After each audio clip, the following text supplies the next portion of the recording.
We are back for another late night edition. Probably so many of my fellow Americans are going to be waking up in the next 5 or 6 hours being like, what are you doing? This is crazy times. And it is. But I couldn't sleep. I wanted to see a little bit of a trial that I haven't been following. And since we caught up with everything this weekend, I figured let's just see what it's about. I will say I was shocked that so I did very late night catching up with the Colin Griffith trial that's been going on, and I was at a very odd time still. In fact, all of the Australian people were on here with me, and shout out to Dominique who hung out with me for like 4 hours. Um, but we got caught up with that, and I was concerned that when people would see it the next day, that since it wasn't live, I'm like, well, will they watch it? Will they catch up? Yes. So many of you guys caught up. Let me know you caught up, and I just thought it was great. So thank you if you were one of them. We are ready for, technically it's today, but we are ready for Monday's trials, and they're going to be good ones. We're watching Colin again in the morning, and then the Monica Cementelli one will come on later. So, all good things. Before I dive in, I'm going to be giving a little bit of details on the case so you can have some idea of what's going on. But before I do that, a couple things. Now, I think I'm chalking this up to maybe new people coming on my channel and maybe not being here for very long or not on my channel a lot, so they didn't know. But I had somebody get pretty upset with me claiming that I turned off all comments on my channel and that you couldn't leave comments on my videos. No, not true. I don't do that. I've never done that. I don't have a reason to do that. You know, if somebody is being mean or calling people names, I can easily go and stop their comments. A lot of times YouTube will censor them. So if you wrote a comment and it's immediately gone, that was not even me, because that would be way too fast. I have to go through everybody's, and there's a lot. But I never turn off the comments. So if for whatever reason that person comes back on my page, just know that. But she gave me a thumbs down and yelled at me about it. So, I mean, I tried to explain. Also, she wrote that to me under a video message. She wrote on a video in there. And I'm like, well, it showed up, so you obviously can, but I digress. So just know that I never do that. It would be an error, and so I'd actually appreciate you letting me know so I can fix it, or if it's an issue on your end, I could maybe help with that too. And then last thing I want to say before I read about this is I had somebody write me saying, hey, not trying to be critical, but don't be following and tracking Sarah Boone's son. Absolutely not. And I've been saying that, I mean, really since this channel started. Yeah, of course I've seen a lot of information on him because, you know, trying to do deep dives into Sarah and to George, I have never reported on any of the things that I found on her son, and I never will. I've never reached out to him, Brian, or either of Sarah's brothers, but one in particular. I will never talk about the three of them, the brother, Brian, and the son. Now I have speculations, like I will say out loud, like I wonder who will go visit her, but I'm not tracking anybody, and I am not going to put out their personal information. So just rest assured, I'm not doing that. I won't do it. That boy deserves to have a break from the spotlight. Her trial had been impending for 5 years. I hope that they are able to be with family and friends and stay out of the spotlight as much as they want to be. All right, we're going to jump back into this now. We are watching Penny McGee. She is accused of killing her ex-husband. She showed up at Andrew's house on around January 20th, 2020. And they got in a very heated fight. Supposedly there was shoving, there was all these physical things going on. But then she claims that he collapsed and that she was trying to do CPR on him. The 18-year-old daughter told the officers a different story, though. She claimed she heard her parents arguing for several minutes and her father asking McGee to leave. The daughter said she went downstairs and witnessed her mother slapping and pushing him, and the father then collapsed while she was on the phone with 911. The daughter called 911. Medical examiner determined that cause of death was a cardiac dysrhythmia following an altercation in a person with hypertensive and a word I can't pronounce, and disease and diabetes mellitus. So they're saying, doesn't look like she literally caused it, but the stress of the whole thing, and if she was hitting him and doing things, she might have egged it on. So I'm not sure that they're going for a first-degree murder charge or anything like that. I did see something about manslaughter, so it will probably be that, or if something crazy comes out, it could get bumped up to second-degree murder. Whew. All right, a lot of talking. We are going to get into it. Let me put myself into the corner. And if anyone happens to be on right now, and if there's any issues of sound or anything, just let me know so I can fix it.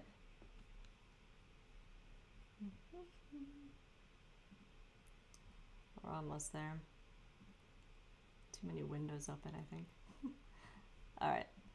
Well, there's that. We'll start the video and I'll pull myself together in the corner.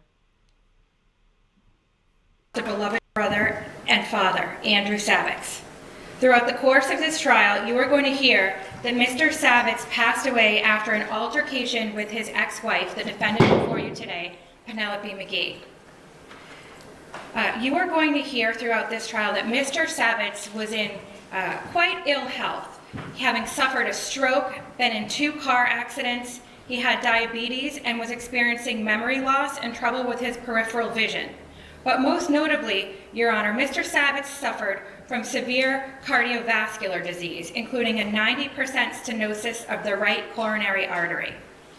You will learn about Mr. Savitz through his brother John, or about Mr. Savitz's medical condition, through his brother John Savitz, 4 sets of medical records that Your Honor will have a chance to review, including Beth Israel records from the auto accident, the Joslin Diabetes Center, his treatment at Mass Eye and Ear and the Newton Wellesley Hospital, as well as you will hear about his condition from the medical examiner that performed the autopsy, Dr. Rebecca Diedrich.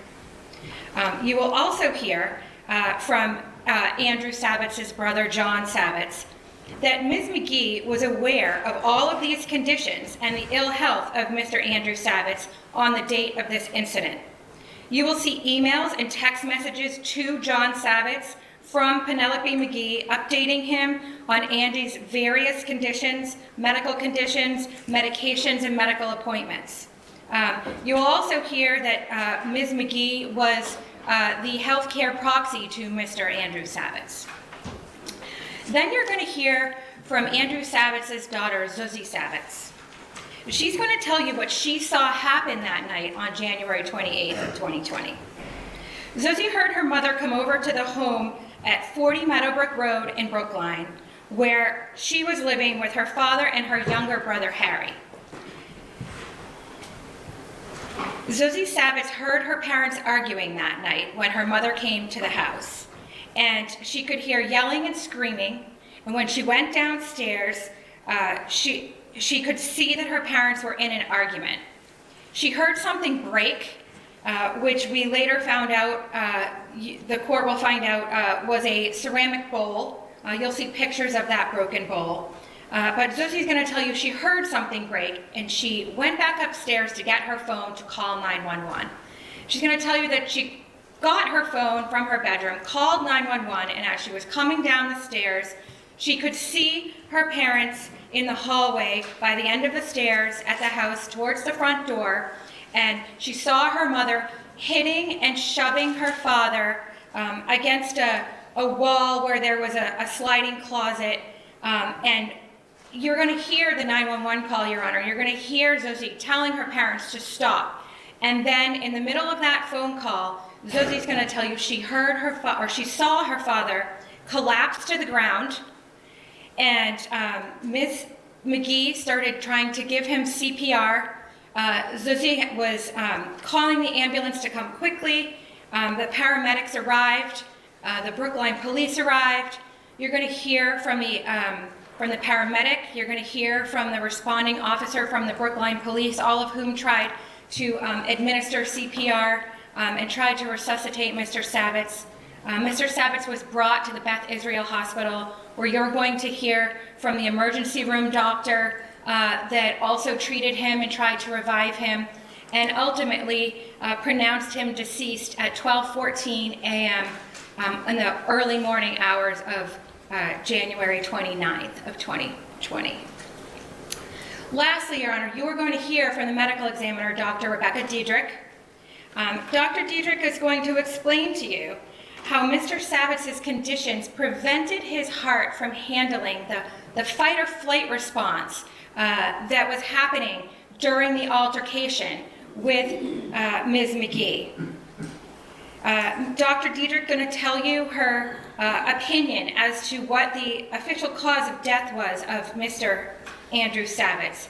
She's going to explain that her opinion is that he suffered from cardiac dysrhythmia following an altercation in a person with hypertensive and atherosclerotic cardiovascular disease and diabetes mellitus. Andrew Savitz was in ill health. His diabetes and cardiovascular disease was severe, and Penelope McGee knew it. Despite Mr. Savitz's condition, Ms. McGee went over to his house on the night of January 28, 2020. She was yelling and screaming, hitting and shoving him. His heart couldn't handle the stress of the altercation, and he collapsed and passed away. After you hear all of this evidence, Your Honor, I am confident that you will find Penelope McGee guilty as charged. Thank you very much. Mr. Tipton? Thank you, Your Honor.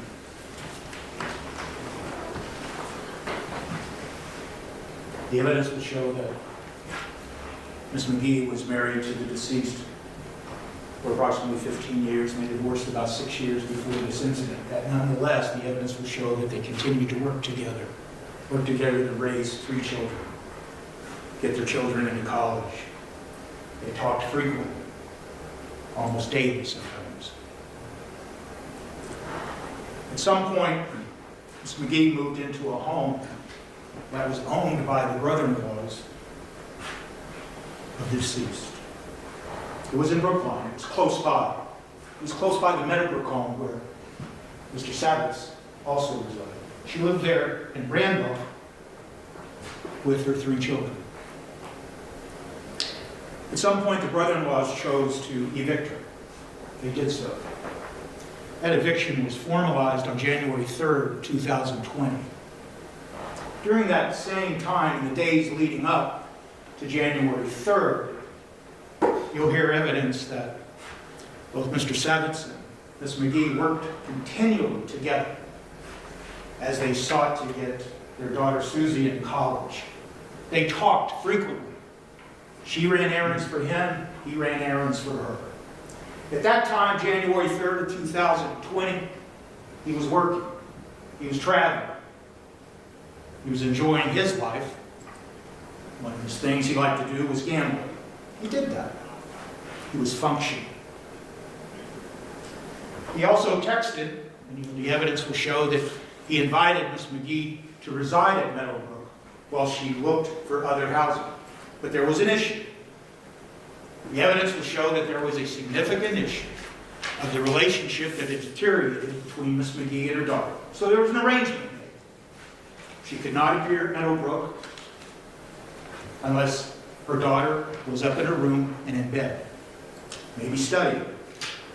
And they both abided by it. Backing up a little bit, you'll hear that around August 18th of 2019, Mr. Savitz told his ex-wife he'd been in a car accident, a serious one. The car was totaled. He went to the hospital. Medical records that we introduced into evidence will show that he didn't listen to medical advice. And in fact, in the words of the hospital records, he eloped. He left. Miss McGee found out about it, talked to her ex-husband, got him an immediate appointment at his personal care physician, Dr. Mann. Got in to see Dr. Mann within a day. Dr. Mann said, I think he has some problems or words of that effect that are contained in the medical records, and recommended that Mr. Sagetz go to the emergency room because of cognitive issues and a question. These are all different videos, but they're all queued up, ready to go. The evidence will show that Ms. McGee was married to the deceased for approximately 15 years, and they divorced about 6 years before this incident. That nonetheless, the evidence will show that they continued to work together to raise 3 children, get their children into college. They talked frequently, almost daily sometimes. At some point, Ms. Skipping McGee ahead, moved they into a merged home the first video. that was owned by the brother-in-law. Start right here. What ensued after that was a yelling match where Mr. Sagetz demanded she leave and began to push her into the kitchen area, pushed her against some tables that contained, as the photographs show, any number of dishes. And one such dish fell over and apparently smashed onto the floor. And he continued to push her, and he continued to grab her. And the path that he was making was a path directly to the front door. And now he was grabbing her hair. And he pushed her against the refrigerator. He pushed her into the area of the stove. All of which, as he was pushing her toward the front door.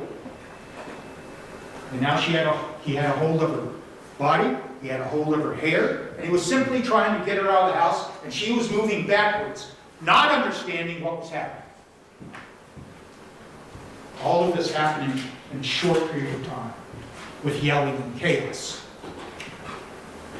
And as she tried to defend herself, and only defend herself, Mr. Sagetz collapsed. Where does he collapse? He collapsed right near the front door. The front door that he was pushing and fighting Miss McGee. He collapsed. He fell to the ground. And what did Miss McGee do? The evidence will show, part of it coming from the 911 call made by her daughter. The evidence will show that immediately Miss McGee began to administer CPR as best she could. She tried mouth-to-mouth, she tried chest compressions, and she continued them.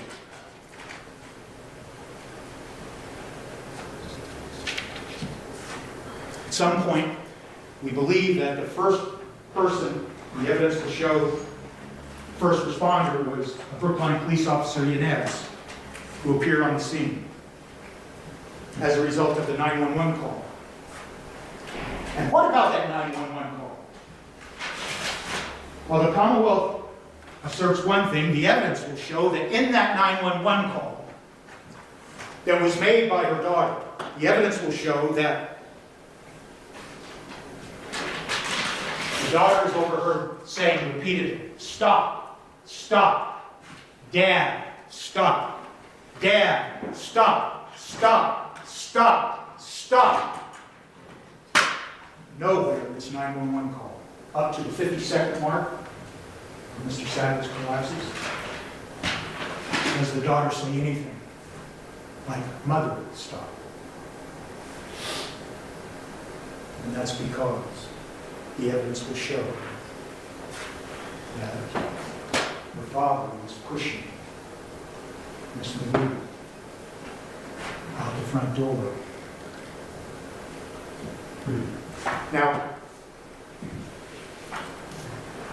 while at the scene, the police begin to arrive in great numbers, and so do initially the Boston Fire Department, and then Fallon Ambulance.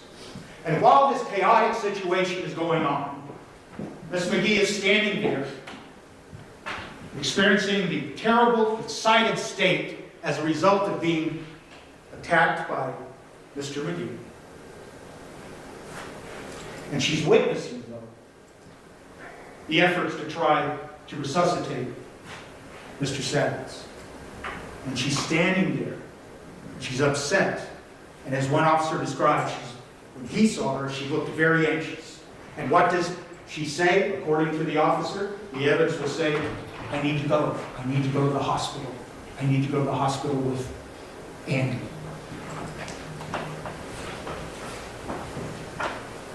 They wouldn't let her. And in this chaos that was going on, less than 15 feet away from where Miss McGee had been ordered to go to, the living room area, and you'll see the court will see the photographs. They begin to ask her, what happened? What happened? And in this chaotic moment, and in the moment of the excitement, she tells them, he attacked me. He got belligerent when we were talking about, they say, even about the eviction. And she does the best she can in this chaotic period of time to try to answer their questions while she's watching them administer to Mr. Savitz. While this is going on, the daughter is upstairs and she's making phone calls. She called 911 as the evidence shows, but she also immediately then called a friend of hers, Pamela Barrison, Patricia Barrison, I believe. And then immediately thereafter, she tried calling her boyfriend. And then immediately thereafter, she called her brother, Noah. And she had a conversation with Noah. The evidence will show that Noah was interviewed by police 3 days later. And he said that when his sister described what had happened, his sister told him that her mother had pushed her father once. One time. The evidence will show that when interviewed by police, the daughter told the police varying stories. She said that her mother slapped her father 5 or 6 times with her hands. She said her father didn't do anything, only defended himself. She told another officer 3 hours later nothing about slapping. She told State Trooper Kutowski at about 3 o'clock in the morning that she only saw pushing and shoving. Nothing about slapping. That's what the evidence is.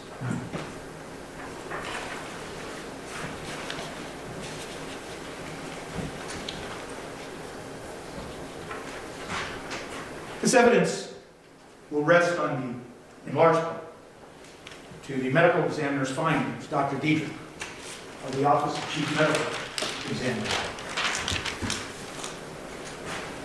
And the evidence will show that what she concludes is that based on what she describes as the fight or flight reaction, that Mr.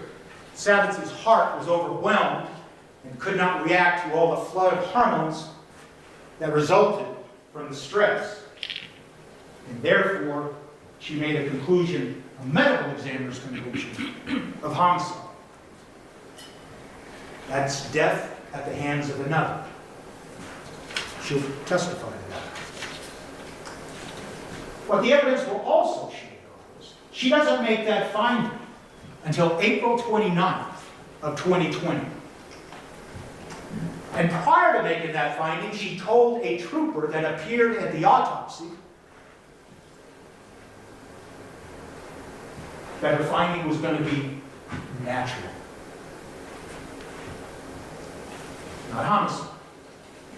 Natural. Not undetermined. Natural. And what happened between January 30th, when Dr. Dietrich conducted her autopsy, and April 29th, when she issued her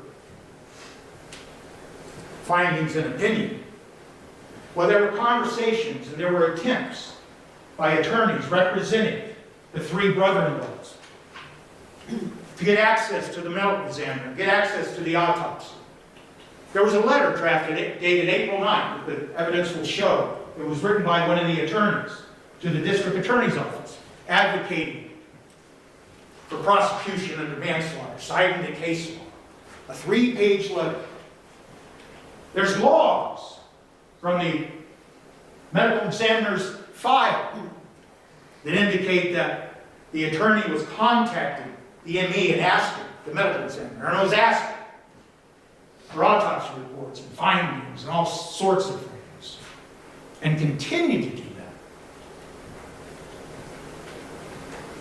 So the opinion changed from natural to homicide 3 months after the death of Mr. Savitz.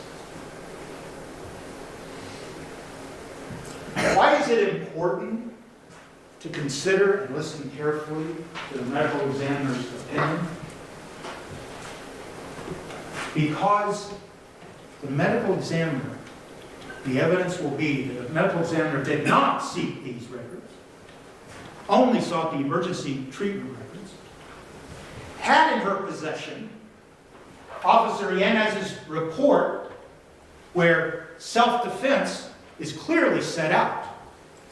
But that didn't matter to the medical examiner.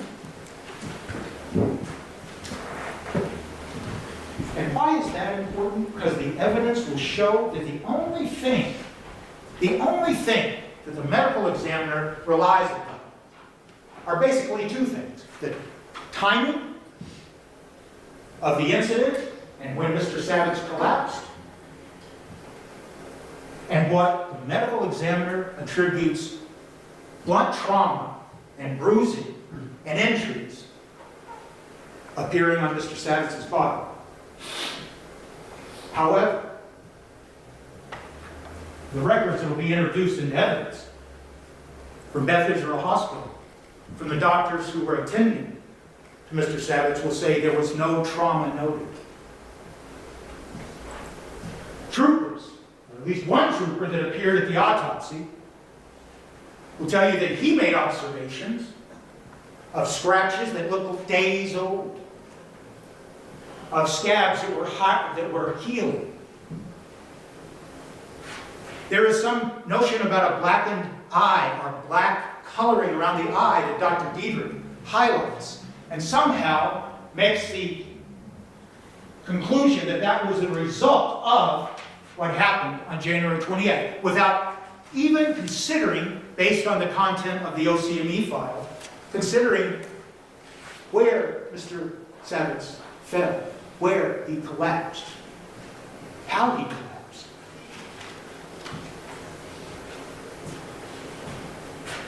Cuts or abrasions inside the mouth. The evidence will show that Dr. Diedrich relies on that. Yet the EMT reports indicate that they made multiple attempts to insert tubes as Mr. Savitz was trying to be resuscitated. And his body would regurgitate and spit the tube out. They'd have to jam it back in. They were administering electric shock. In fact, the medical records show that what happened to Mr. Savitz that night, while these people were trying to resuscitate him, that they broke many of his ribs. Why is that important? The evidence will show that the way that these first responders handled Mr. Savitz in a manner of trying to save his life, and I'm not imputing them at all, in a manner that they were treating him roughly to the degree of breaking his ribs as they tried to bring him back to life. But Dr. Diedrich, in her testimony, I think the evidence will show, did not consider that, or did not consider it enough. And this is the same doctor, Dr. Diedrich,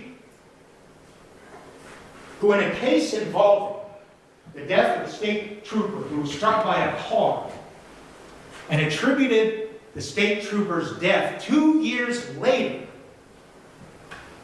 to the blunt trauma force resulting from being struck by a car, made a conclusion of homicide at the hands of another due to blunt trauma. But what happened was the defense expert examined the information, was well aware and educated in a particular disease that showed up in the blood work that existed at the time Dr. Diedrich still made her findings and determined that the trooper did not die of any blunt trauma. He died of this disease. And as a result of that, Dr. Diedrich changed her findings. And as a result of that, the allegations against that particular person charged with the death of that same trooper was, in the parlance of legal terms, null pros. They ended the prosecution. This is the same medical examiner that made her conclusions in this case. The evidence will show that the relevant literature that tried to address this so-called phenomena referred to as homicide by heart attack, that starting in 1978 required strict criteria to be applied by medical examiners in trying to reach the same conclusion that Dr. Diedrich reached. And then there is a 2002 guide for medical examiners that the evidence will show that is the only thing that Dr. Diedrich apparently relied on, that tells medical examiners really nothing at all.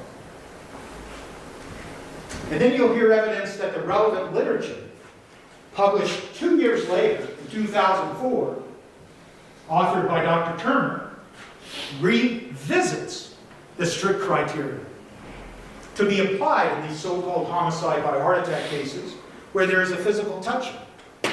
And one of the criteria is to determine the intent of the actor, that what the actor did to cause the harm was criminal. That's what the evidence will show. And yet,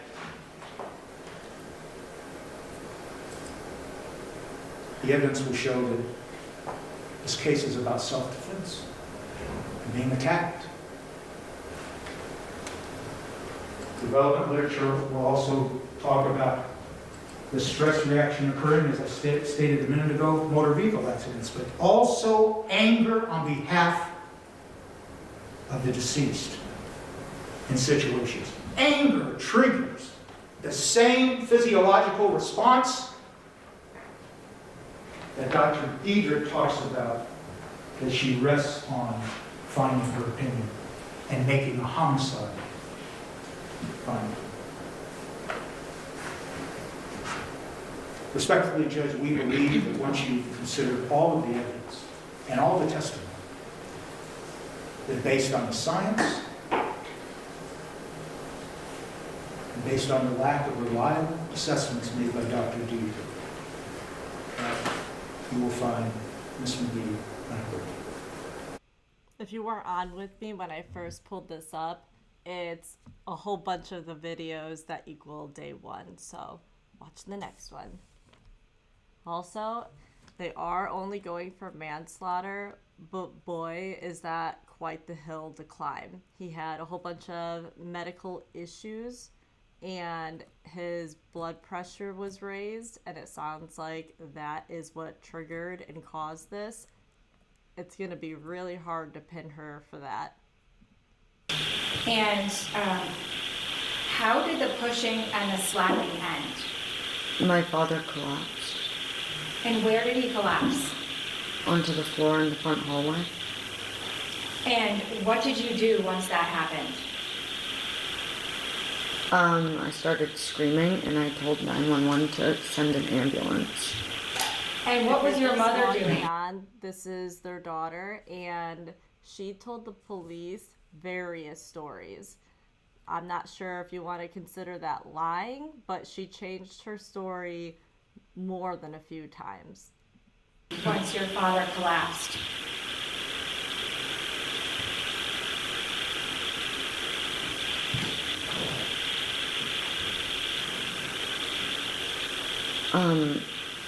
I don't remember exactly in the moment. She was just standing there. And once he was on the ground, what did she do, if anything? She just kind of stood there. And how long do you think it took for 911 to arrive, for the paramedics to arrive?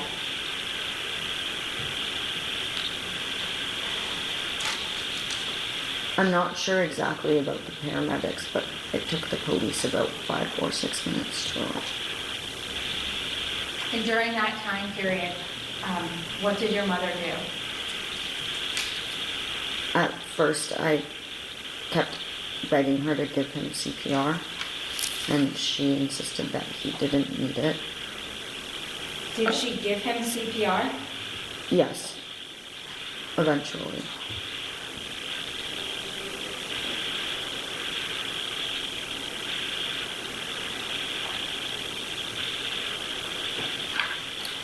How would you describe your mother's behavior that night, from the time that she arrived at the home to when your father collapsed? Frantic, erratic, angry.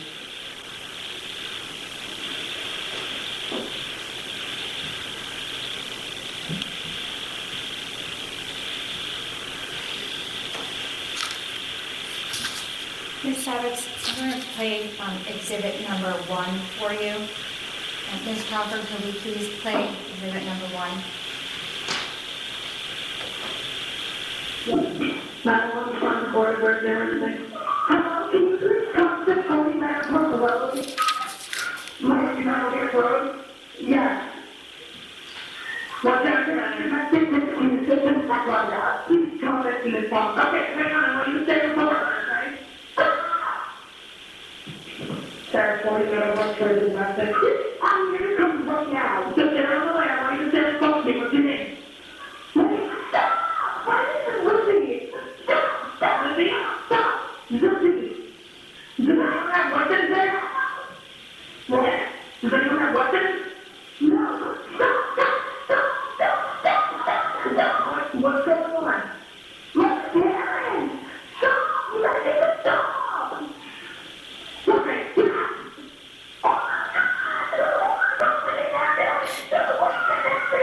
Okay, what just happened? I need an ambulance. What just happened? Okay, is he breathing? Is he? Okay, can you bring your mom check for me, please?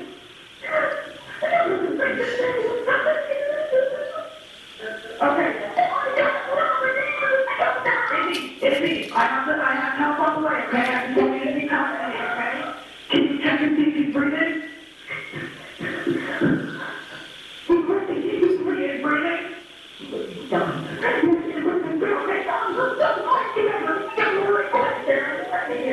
Okay?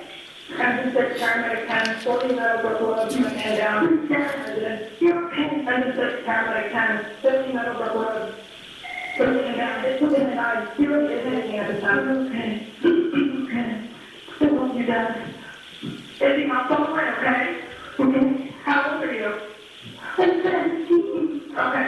Please just stay on it. Please just stay on there. Please. I understand on the way, I promise, okay? I'm just saying. Okay. Okay, stay on the way. He is breathing, right? Is he talking to you? 18.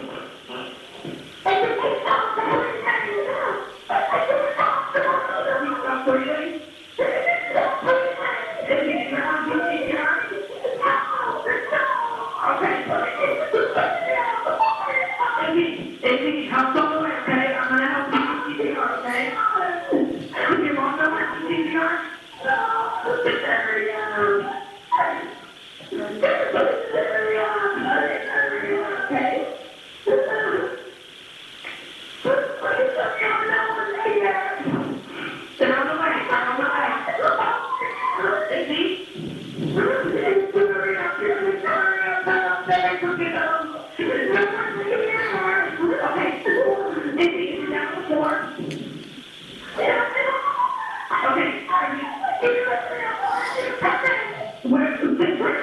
Cindy, where's your mom right now?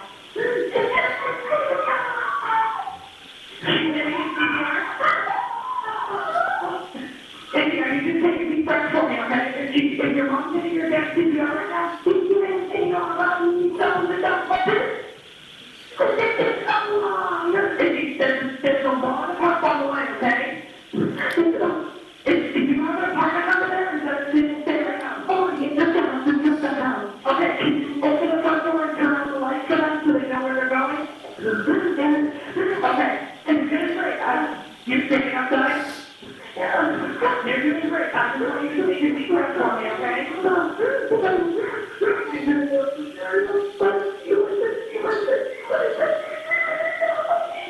Okay. You tell me when they're right there with you, okay?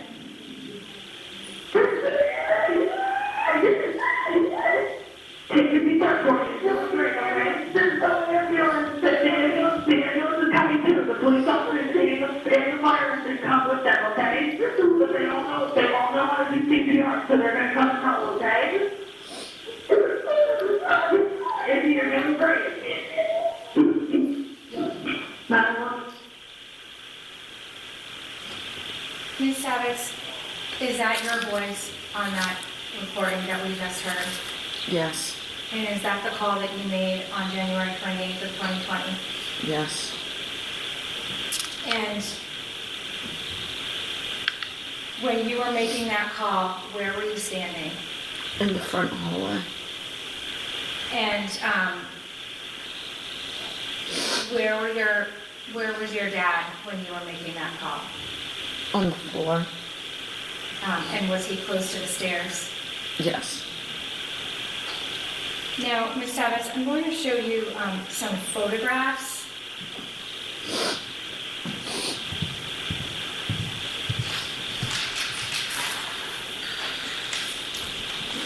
Give you this pointer.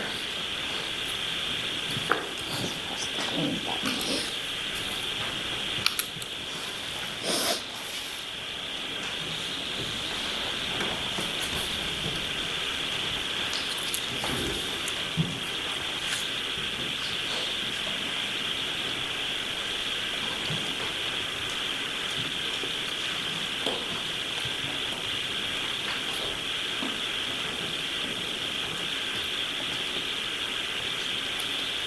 Okay, so The next one. The front door of the house. the front door of the house, and is that the house that you were living in back in on January 28th of 2020? Yes, that's 40 Meadowbrook Road. And if we could please move to the next exhibit, case number 15. Ms. Savitz, exhibit number 15, can you tell the court what is depicted in this photograph? The front hallway. And is that just on the other side of that front door? Yes. And if we could see the next exhibit, please. Exhibit number 16, what is depicted in this photograph? The stairs. And are those the stairs that led up to your bedroom? Yes. And if we could please see exhibit number 17, what is depicted in this photograph? The bottom of the stairs. And is that what you refer to in your testimony as the landing? Yes. And is that where you were standing when you were on the phone with 911? Yes. And could you just use that laser pointer to show the court where you were standing when you were on the phone? Right there. Thank you. Could we please see exhibit number 18? What is depicted in this photograph? The landing. And exhibit number 19, what's depicted in this photograph? My dad's glasses.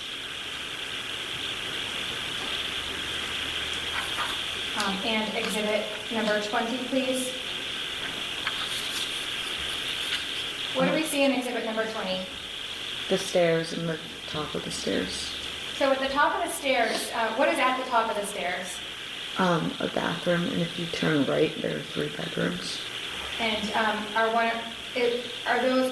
of those 3 bedrooms the bedroom that you were staying in at that home? Yes. And is that where you went to retrieve your phone? Yes. Can you see exhibit number 21, please?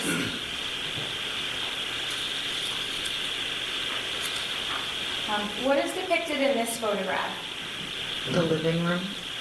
The living room, and is the living room directly to the right of the front door?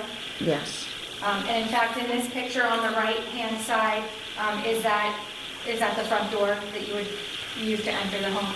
Yes. We could see exhibit number 22, please. What's depicted in this photograph? The living room? And exhibit number 23, please. Inside the living room? So is this wall here, if you walk into the living room, that's to the left, if you're coming from the front door? Yes. And exhibit number 24, please. The living room? This is what is this? Oh, the living room. The living room. And this is Sorry. as you're walking into the room from the front door. Yes. Can we see exhibit number 25, please? And what do we see in this photograph? The living room and towards the dining table area. So on the left is the dining area. And so Yes. is this as you walk into the living room heading to the left? Yes. And exhibit number 26, please. What do we see in this photograph? The dining table. And if you're looking at this from the view of this photograph, where would the living room be in relation to the photographer? Sorry, I didn't understand. So the question. if you're looking at this photograph, would the living room, which direction would the living room be? The right? To the right. And could we see exhibit number 27, please? What do we see in this photograph? The dining table and the sunroom? And the sunroom is just past the dining area opposite the living room? Yes. Exhibit number 28, please. What do we see in this photograph? The kitchen and a broken bowl.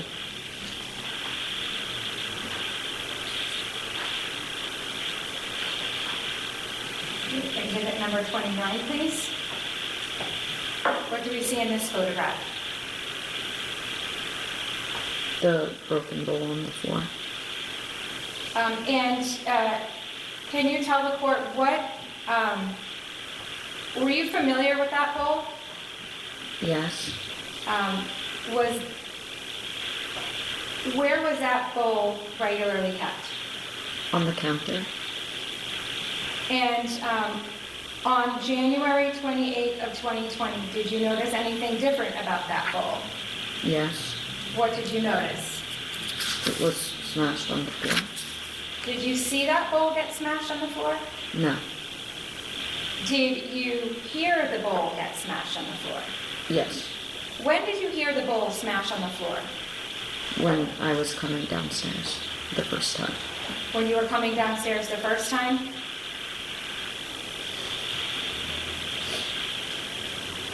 If we could see exhibit number 30, please. Can you tell the court what is depicted in this picture? The kitchen. And is the dining table to the right of this photograph? Yes. And in this picture, can you use the pointer to show where the bowl is?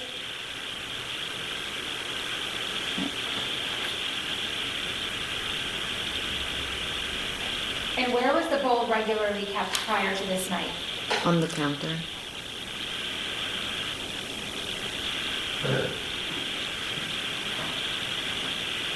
Please see exhibit number 31, please.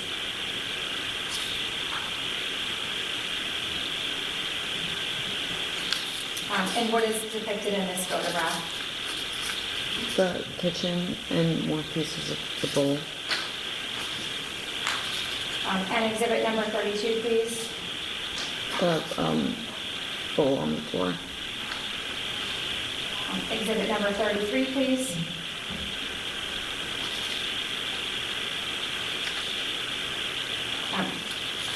What do we see in this photograph? Pieces of the bowl on the counter and chair. Exhibit number 34, please.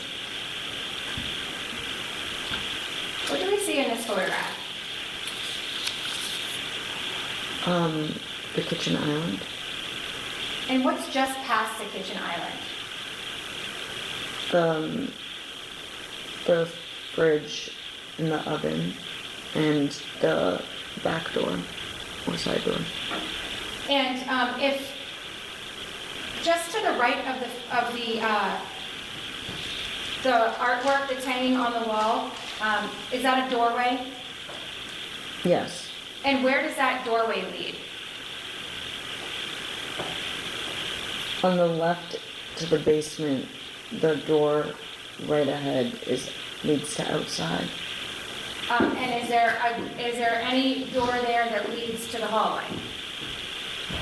Yes, on the left, next to the basement door. If you use the pointer to show the court how you would get to the hallway from this picture.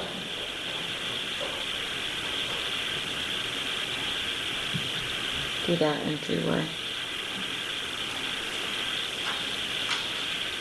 If you see exhibit number 35, please.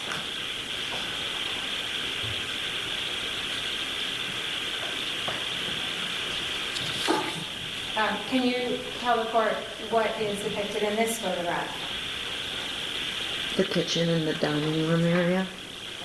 And so is this picture taken as if the person is standing in the kitchen looking towards the dining room? Yes. And exhibit number 36, please.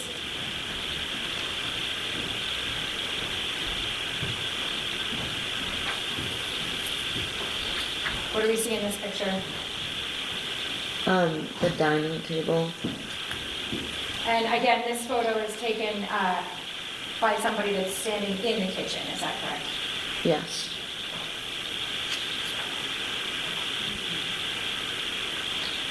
You could see exhibit number 37, please. What do we see in this picture? The kitchen counter. And this is taken from somebody standing sort of near the kitchen island, correct? Yes. Exhibit number 38, please. What do we see in this picture? The sink and the kitchen counter. And in the left-hand side of this photograph, there's an object that's light-colored. What is that? The fridge. And so the light-colored triangle to the left on the bottom, is that the kitchen floor?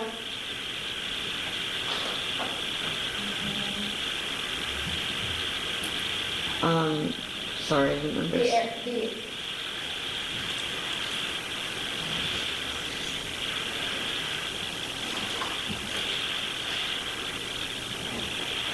I'll just take the pointer.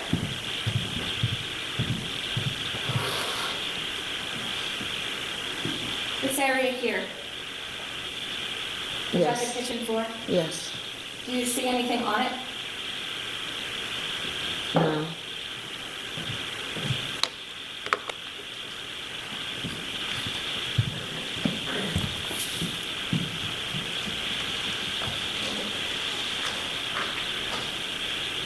You could see exhibit number 39, please. What do you see in this photograph? 2 couches in the living room. And exhibit number 40, please.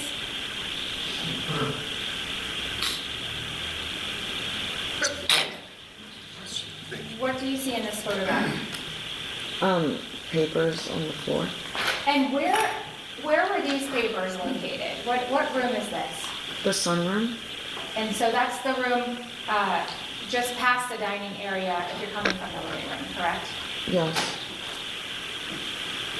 What do you see in, I'm sorry, exhibit number 41? What do you see in this photograph? A hammer on a chair. And where was this chair and hammer located? The sunroom. Exhibit number 42, please.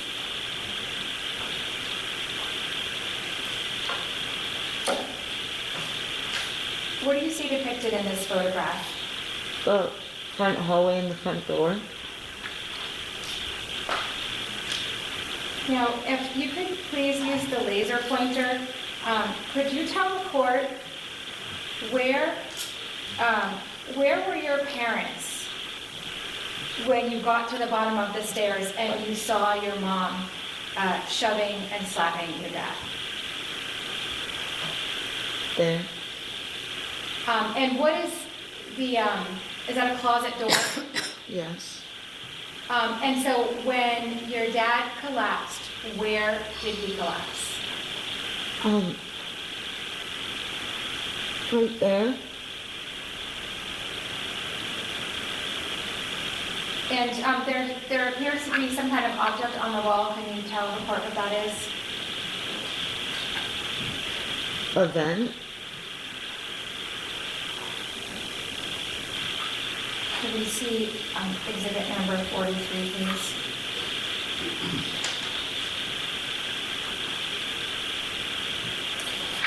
Again, in this, in exhibit number 43, could you point to the court where your dad was when he collapsed?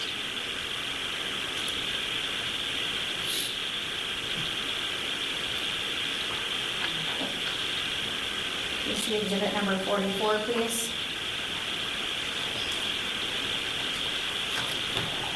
In exhibit number 44, what do you see? The front door and the stairs and the landing. And where were you standing when you were on the phone with 911? The In landing. this photograph. Could you use the pointer? Thank you. If we could see exhibit number 45, please.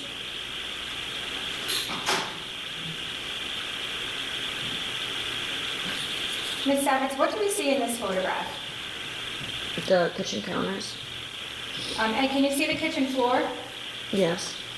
And do there appear to be any objects on the kitchen floor? Not that I can see. And could you just use the pointer to show where is the refrigerator in relation to this photograph? Just off the page, correct? Yes. And if we could see exhibit number 46, please. What do we see in this photograph? The kitchen counter and the fridge. And what is on the fridge? Papers. And, okay, if we could see exhibit number 47, please. What do we see in this photograph? The full fridge.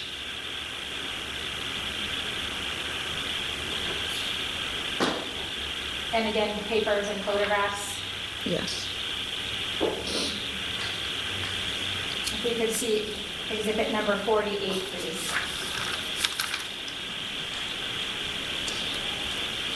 Ms. Savitz, what do we see in this photograph? The back entrance to the front hall. Papers and drawings on the fridge. The ovens, a painting on the wall. And that's the doorway that leads out to the front door, correct? Yes.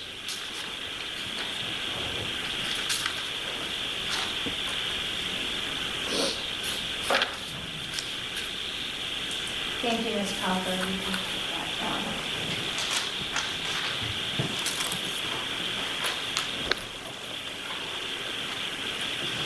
Now, Ms. Savitz, you indicated that you described your mother as acting erratic. Can you tell the court what you mean by erratic? Loud and angry.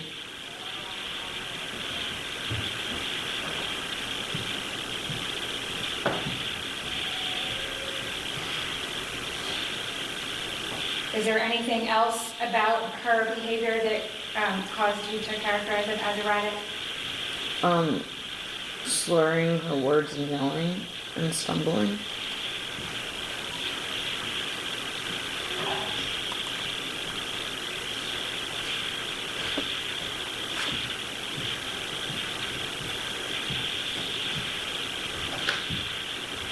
Once the paramedics arrived, where did you go? I went upstairs with the police officer. And after you talked to the police officer, what did you do? I called a family friend to pick me, Harry, and our dog up. And who was the family friend? Patricia Berenson. And did she come? Yes. And is that where you spent the night that night? Yes.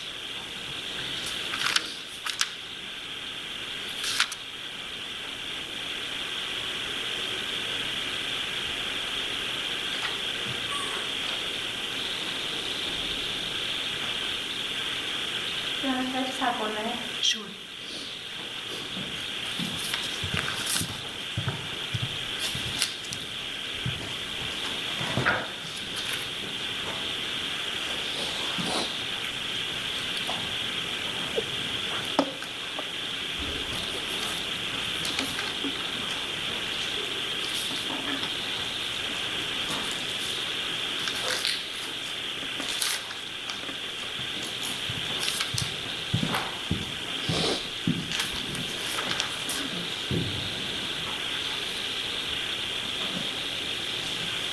Ms. Savitz, you indicated that your mother was slurring her words and stumbling. What do you mean by that?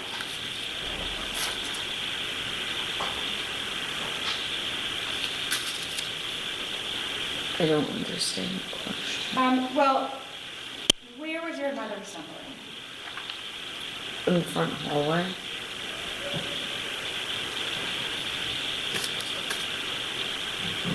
And when was she slurring her words? When she was yelling.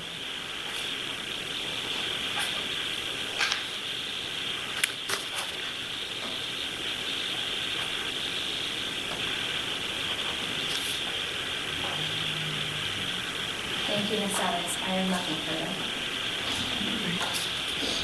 Should we take a recess here for a bit, or you want to just keep going? Keep going. Sure. Thank you.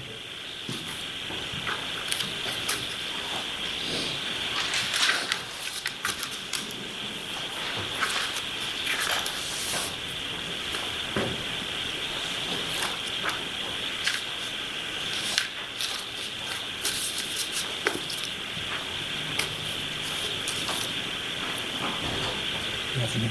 Good afternoon. Ms. Savitz, I know this is difficult for you, we all do. I must ask you some questions.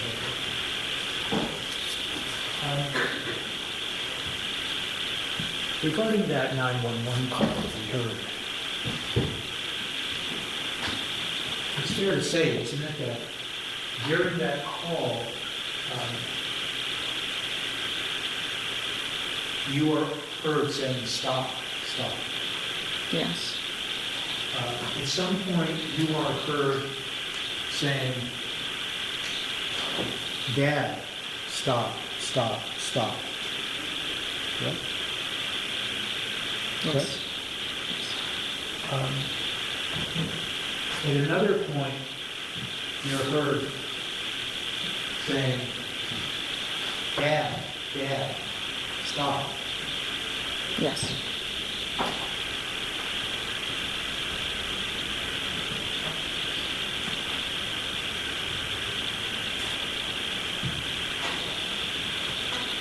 Your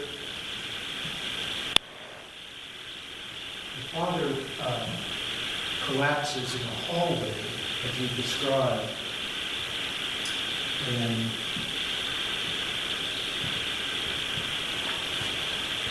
you begin to scream and react. Yes.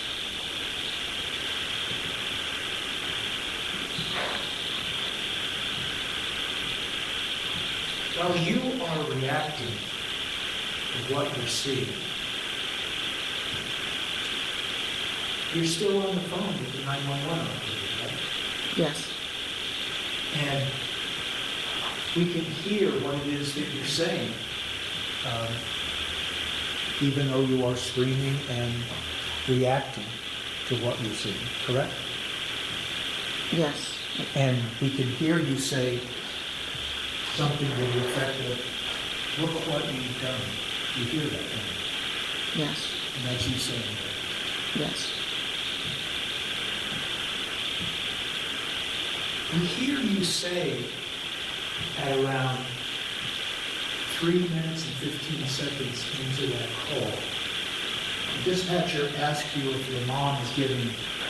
your mom knows how to give CPR, correct? Yes. And you tell them, yes, she's giving my father CPR.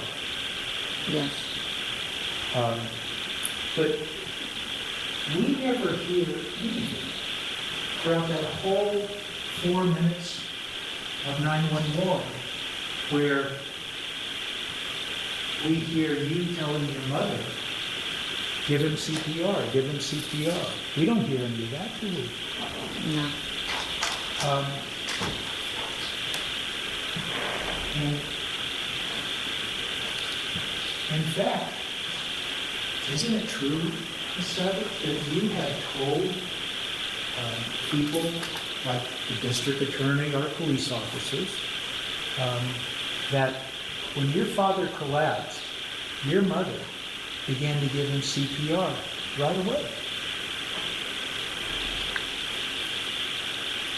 It's possible I said that. Okay. And in fact, when you were asked that question about what your mother did, immediately when your father collapsed, you said she started CPR, giving him chest compressions. Correct? It's possible I said that. And it's fair to say, Ms. Savitz, I apologize, that you had never once before today said that your mom would not give CPR to your father and you had to keep telling her to give CPR to your father. You never said that to anyone, have you? That's false. When did you say that? Anytime I've recounted the incident. So it's your testimony that when you talked to the police at the scene, you told them that? I don't remember. Is it your testimony that when you talked to the state police 3 hours later at Ms. Harrison's house, that you said that? I don't remember. Is it your testimony that when you met with the Commonwealth, along with your lawyer, Dan Conley, in August of 2024, and went over the statements you made to the police, that you said that to the Commonwealth in that meeting in August of 2024?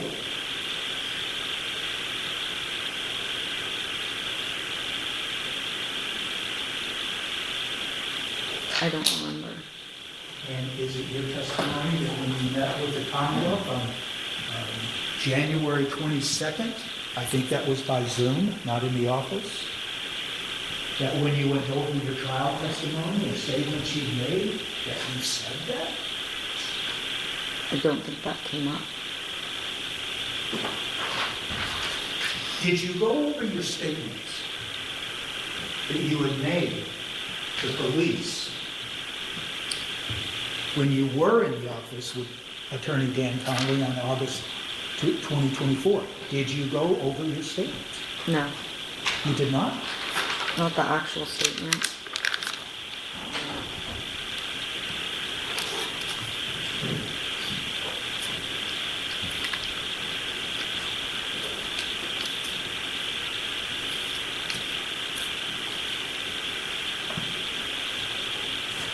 When you had that Zoom meeting last week on January 22nd, did you go over your statements that you had made to the police?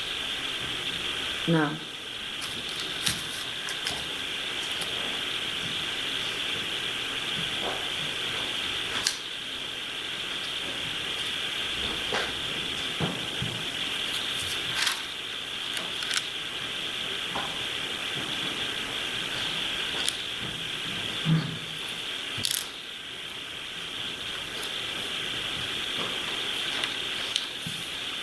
Prior to today,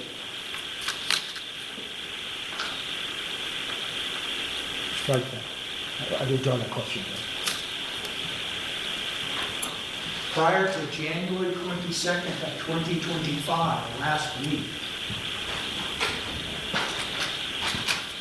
you had never told anybody that your mother was slurring her words.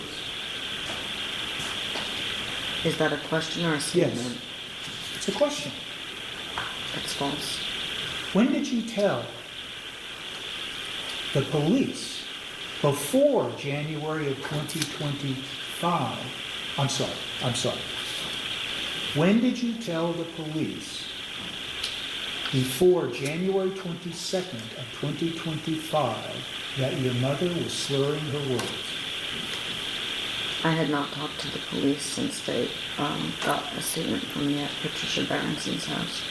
So you never told the police when they asked you questions at 40 Meadowbrook on January 28th of 2020, you never told the police that your mother was slurring her words?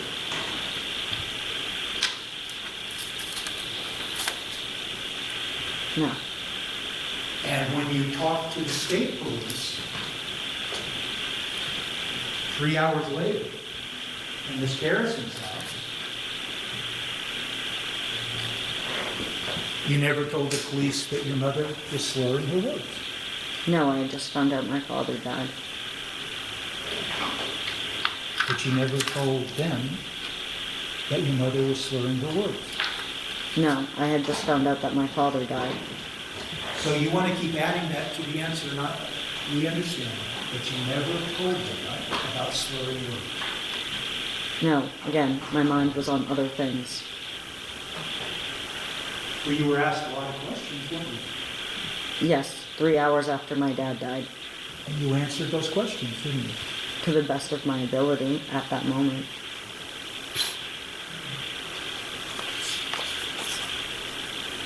And are you telling us that between the time you spoke to the police back on January 28th of 2020, you've never gone over all these statements that you made to the police with the district attorney? I've never seen the statements that I made. And you haven't gone over it? How do you define go over them? That you're asked, did you make this statement? The district attorney said, I'm going to have you read this report. I'm going to ask you if you made these statements. And you go over your statements. No, they wouldn't let me look at the actual statement.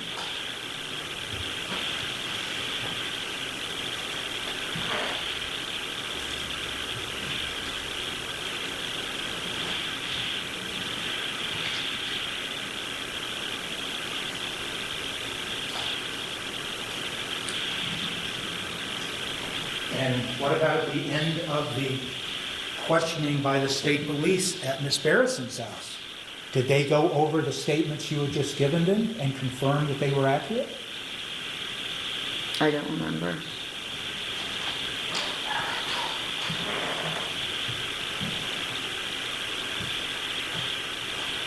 You told the state police while you were at Miss Barrison's house on January, I think now would be January 29th of 2020, in the early morning hours.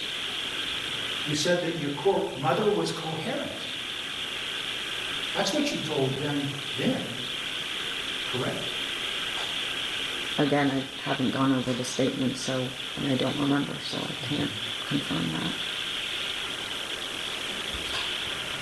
And you told the state police, and specific to Trooper Buchanan, you told him your mother was making sense.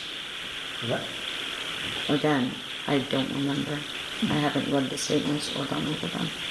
So have you told the government, I'm talking about Assistant District Attorney Blair or Assistant District Attorney McGee, have you told them that you don't remember all these statements that are in police reports? Yes. But when you were asked questions today by Assistant District Attorney Blair, you never once said, I don't remember, did you?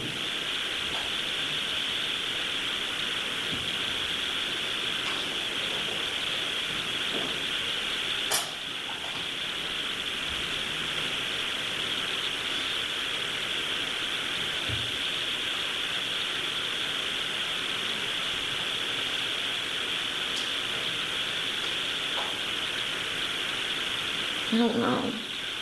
You need to take breaks? No.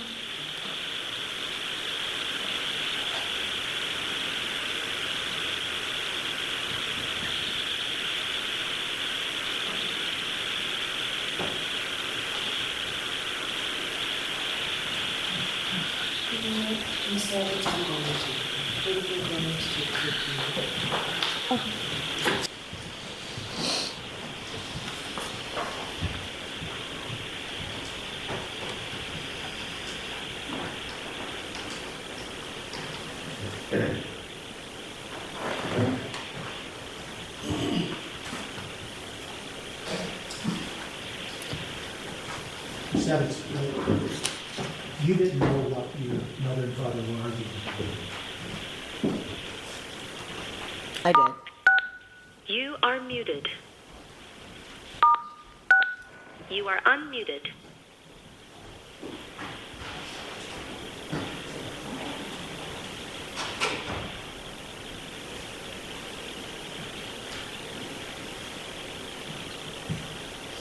You told Trooper Buchanan at East Garrison's house on January 29th of 2020 that you didn't know the specifics of the argument.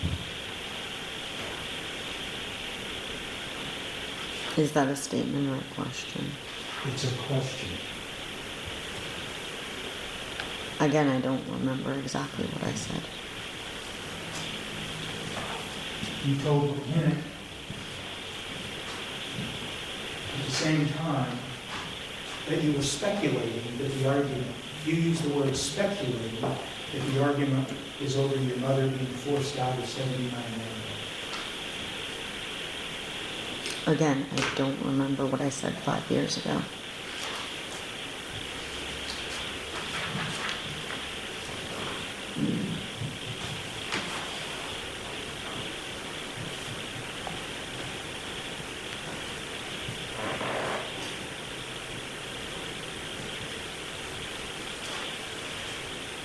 You told Officer, I will try to question. You told Brookline police officers at 40 Meadowbrook, when they asked you questions upstairs, you told them that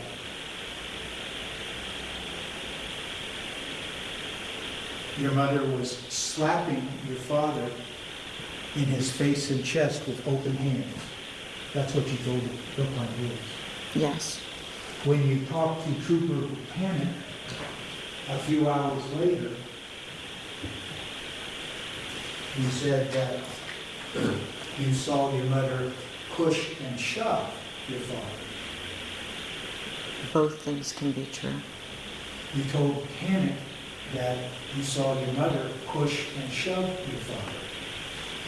Yes, again, both things can be true. You did not tell Buchanan that you saw your mother slap your father in the face. If you're asking me that, then I guess no. If I'm asking you that. If you're asking me if I said it, then I'm assuming I didn't. I don't remember exactly what I said. And you told us that at one point you called your brother Noah. Correct? Yes. Now, you told us today that you called your brother Noah when you went up to your bedroom, correct? Yes. Now, you told the police that you called your brother Noah at about 11:15 after you called Miss Garrison and after you tried to call your boyfriend Ben, correct? Yes. I don't remember. And when you talked to your brother Noah, you told him that you saw your mother push your father one time.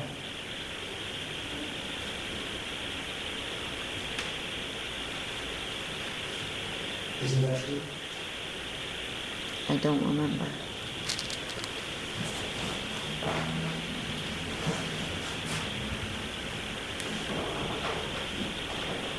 You never told your brother Noah that you saw your mother slap your father in the chest or face, did you?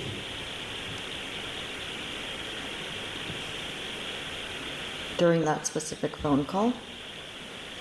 Yes. No.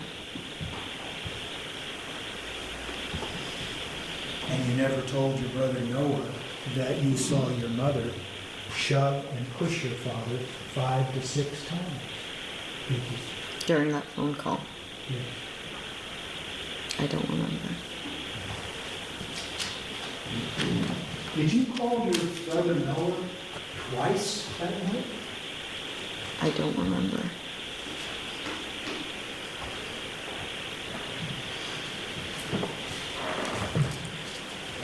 Your mother never, your testimony is that your mother never struck your father with a closed fist.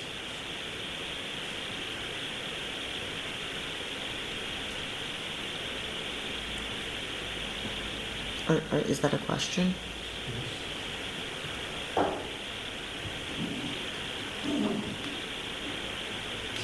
Can you rephrase it? I'm confused. Sorry. You never saw your mother strike your father with a closed fist. No, not that I remember. And, Well, in the face. excuse me? In the face, she didn't strike him with a closed fist. Okay. You never saw your mother use a closed fist?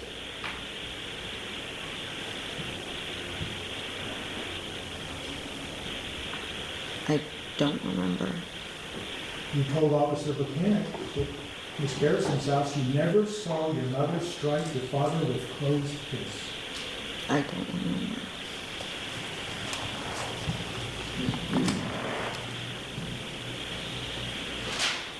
You never saw your mother arm herself with any kind of weapon, did you? No. We saw some photographs of the house, and we saw a photograph of a chair with a hammer in it. Do you remember that photograph? Yes. Do you have any idea what that hammer was doing there? No. But that hammer was in a chair that is in that small back room, 40 Meadowbrook, correct? Yes. And the hammer is in plain view, isn't it? Yes. But you never saw your mother handle that hammer or any other type of weapon, did you? No.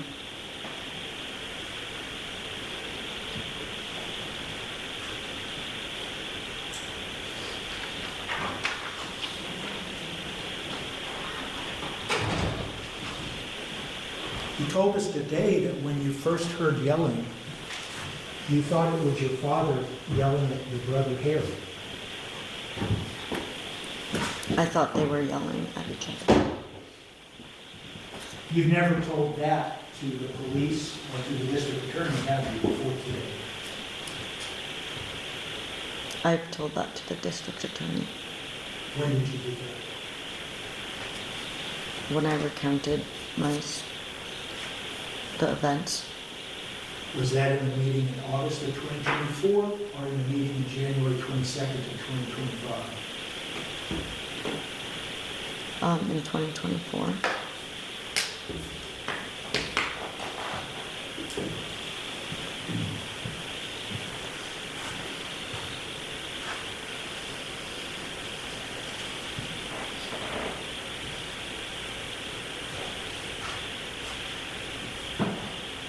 When you're talking to the district attorney in August of 2024, and you make certain statements about what happened, did anybody from the district attorney's office at that time say anything like, you never said that before, or that's the first time you said that? Did anybody say anything like that? I don't remember.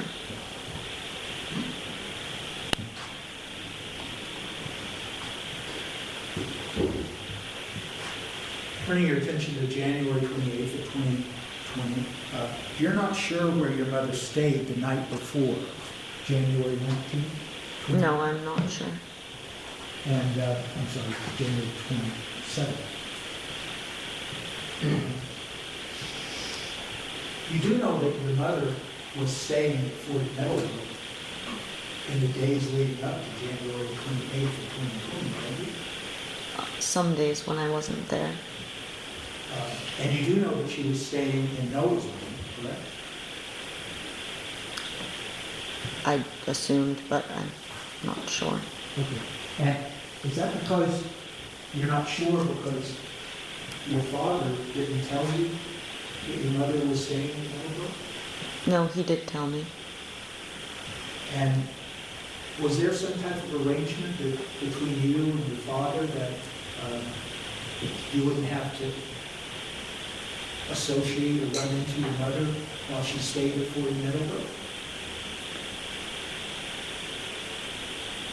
It wasn't a formal agreement. I just asked him to please tell me when she was there so I wouldn't go there. Sure.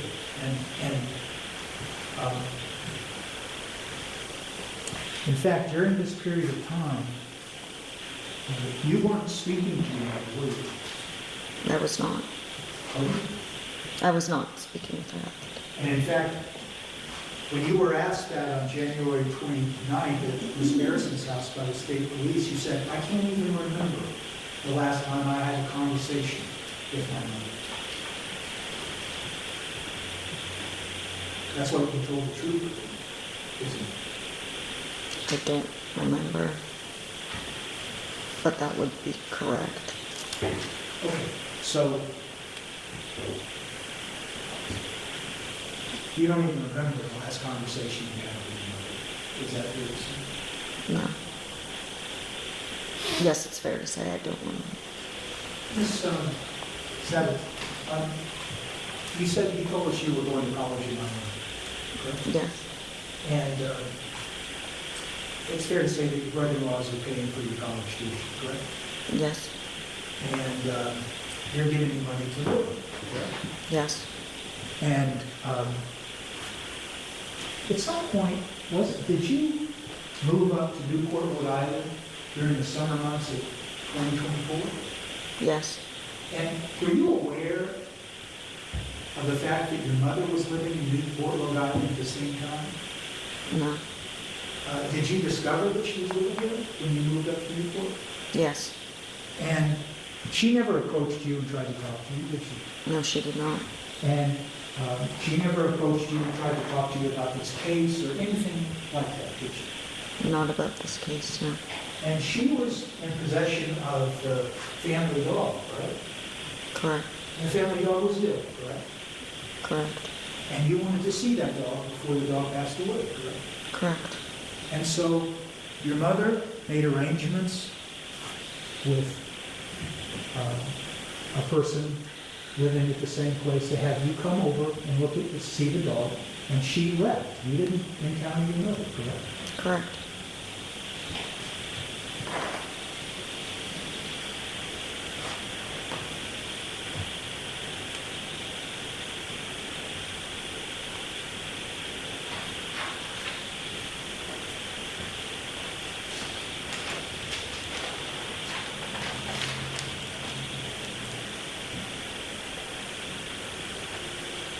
When you described all these photographs in the inside of the house of 40 Meadowbrook, it's fair to say, isn't it, that you walk in the front door to the house, correct?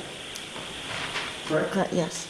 And then as you look to the right, you see the living room area, correct? Correct. And in the living room area, there's two couches and they're formed in an L shape, correct? Correct. And you never saw your mother or father in the living room area on the evening of January 28th, did you? I had seen my mother in the living room after the incident when the police had arrived. My question was, you never saw your mother and father in the living room area that night, did you? No, I did not. And then if you take a right, when you enter that front door and you go through the living room, we looked at photographs and you can take a left out of the living room and now you're in the dining room area. Is that fair to say? Yes. And that's where the tables and the kitchen cabinets are, where you think the bowl was that was later broken somehow, correct? Yes. And you don't have any idea how that bowl broke. No. And there are other bowls in that same area, right? And they weren't broken, right? You can see them in the photograph, correct? Correct.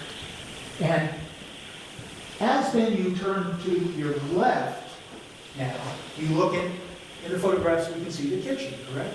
Correct. And to get to that area of the stove and the refrigerator, you have to walk through like an aisle formed by two kitchen cabinets, correct? Can you repeat the Yes. question? I'm Sorry. sorry. As you begin to walk from the dining room area over toward your left, you can see the refrigerator and the stove, correct? Correct. And to get there, you have to walk past a kitchen island that's on your left and a kitchen island that's on your right. Yes, Correct. correct. So there's like an aisle, an opening that you walk through. It's not a door, it's just a space between the I cabinets. mean, they're not really adjacent, but Right, they're a little, I think, staggered. let me use my phrase, catty corner. Cattywampus, yeah. Okay. And then you walk over, and that's where the refrigerator and the stove are, correct? And correct? Correct.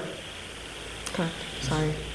Then you go to the left of the stove, and there's this hallway, correct? Correct. And if you walk down that hallway, you look to your right, and there's a bathroom, isn't there?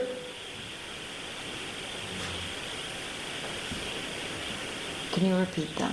You walk down that hallway as you're walking past the refrigerator and the oven, and now if you look to your right, there's a bathroom. Yes, correct. And if you kept walking straight past that bathroom, you go to the side, exit door to the house. Correct. And these photographs, they all depict that, correct? Correct. But when I just talked to you about that bathroom, if then you were to look at the bathroom to your right and then look to your left, that's that hallway that you told us about where your father lived. Correct. And so it's fair to say, Ms. Savitz, that if someone enters the house, they can walk around in a circle and get from the living room all the way back to the front door by going through the living room, the dining room, the kitchen, back to that hallway, correct? Correct. And you can also enter the house and, of course, go in through the front door, and you could then walk through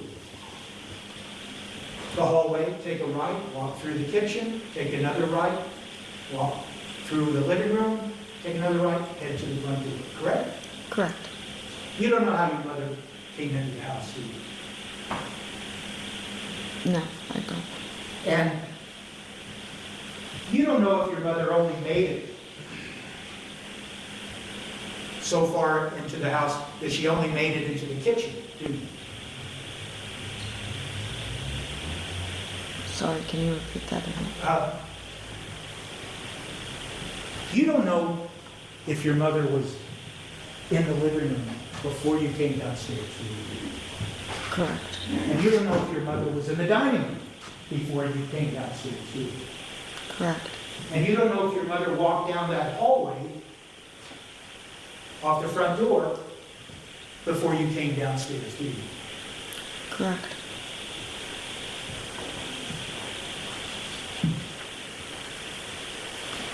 So, let me ask you this. You don't know how the argument started between your mother and your father. I do not. You speculate, but you don't know specifically what the argument was about, correct? Correct. You don't know how long the argument lasted before you heard the yelling that caused you to walk downstairs, do you? Correct. You told the police, didn't you, that you think your mother arrived at 10:45, correct? Yes. But you also told the police, again, 3 hours later, that you think she arrived sometime between 10 and 10:30, correct? I don't remember. But the truth is, you have no idea exactly what time she arrived. That's correct. So you don't know how long your mother and father were talking, or arguing, or interacting before you heard the yelling and came downstairs, correct? That's correct. So you don't know what happened between your mother and your father before you came downstairs, do you? I do not.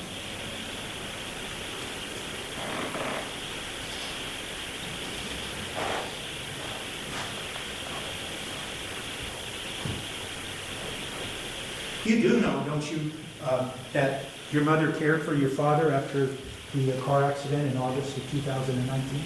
Yes. And in fact, she took him in to the house at 79 Randolph for a while, didn't she? Correct. And then when he got better, he then went back to 40 Meadowbrook, correct? Yes.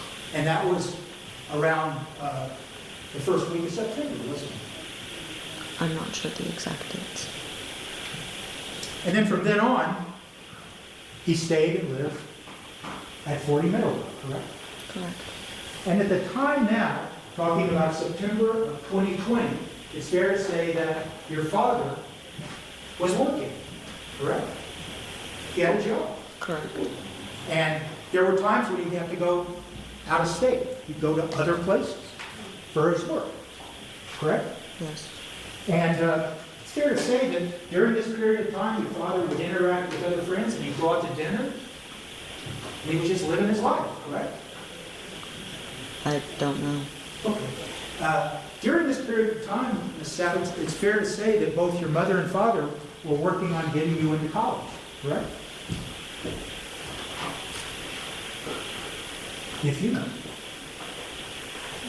I don't really know what that would mean. Well, fair to say that your father would actually take you to colleges? No. Your father ever did that? No. Did your mother? No.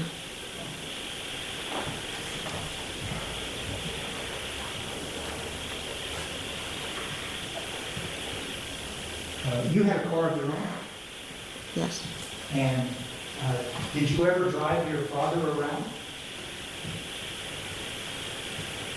Yes. And did he ever use your car? I don't remember, but I don't think so. And your father was driving Noah's car sometime beginning after Noah left for college, didn't he? Yes. And so your father was going out of state, your father was driving the car, your father had a job. All of these things were going on in September, October, November, December, and January, correct? Correct. Then you learned about a second car accident that your father had on January 20th, correct? Correct. And your little brother Harry was in the car with him? Correct. And the car was totaled? Correct. But your father didn't go to the hospital after that car accident, did he? No, I picked him up. You picked him up? Yes. Where'd you pick him up? It was near Newton Street. Okay. So you picked him up because the car had been totaled, right? Yeah. Or Needham Street, sorry. Okay, that's fine. Needham Street. Yeah. So you picked him up because the car was totaled? Noah's car was totaled. Yes. But you didn't take him, you didn't have to go see a doctor, did you? He didn't. I don't know if he had to, but he didn't. But you didn't, did you? No. And so you took him back home at 40 Meadowbrook, correct? Yes. And he just continued working and doing whatever he did after that accident, correct? I'm sorry. Yes. I'm sorry. I know it's upsetting, I'm sorry.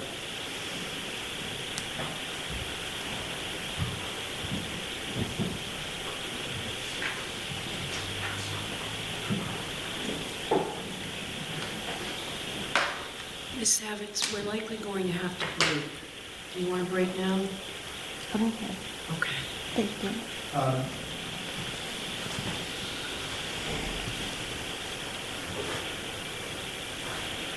So, Ms. Evans, at some point, you see your father and mother moving toward the front door, correct? Yes. And they're in close proximity to each other, right? Yes. They're touching each other, correct? Yes. They're arguing, correct? Yes. But they're moving toward the front door, correct? In that vicinity, it was a small hallway.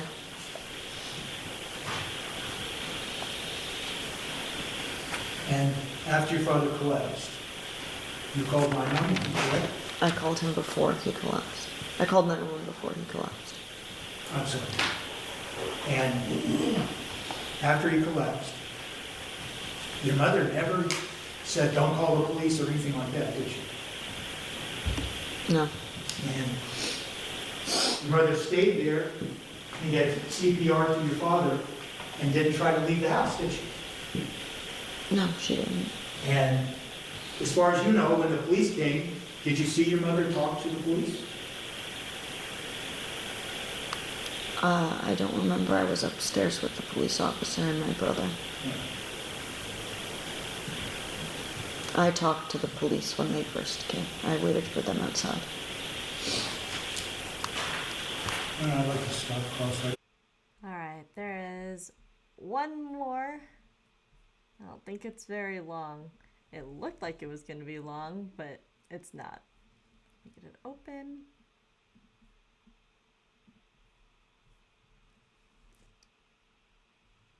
I moved forward To the hospital. because Yes, we did. most of this. And is what just time was on the break. patient transported to the hospital?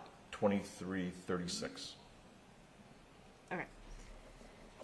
Let's see. Is that too far? As soon as we.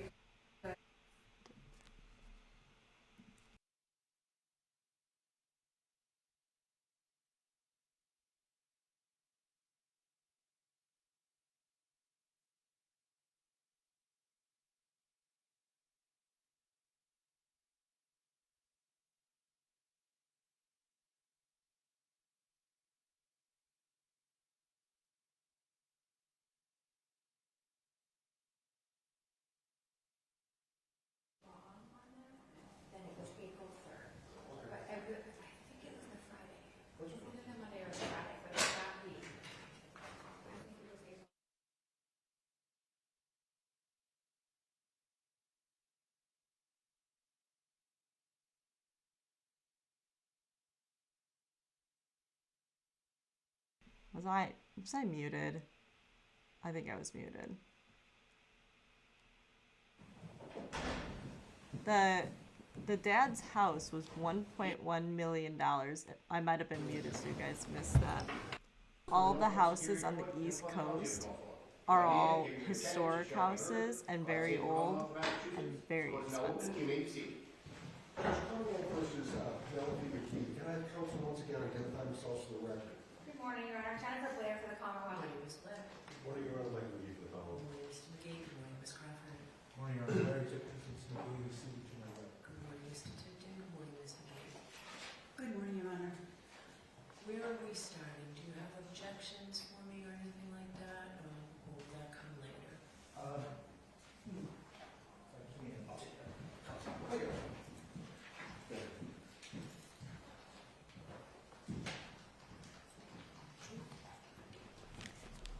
It is a fine house, but if you were to go look at 1.1 million anywhere else in America, those are huge houses compared to the value of this one, but it's because it's historic and it's close to the water that they're that expensive. You lived in St. Croix? That's amazing. Why didn't you guys stay there? Okay, So I think that they certainly need time to go. sure, all right. So we can address this Monday morning, or the close of the Commonwealth's case whenever you want to do it. All right. All right, but this is helpful to me, so has this been docketed? Not much. All right, can we, Jimmy, docket it? Please docket it.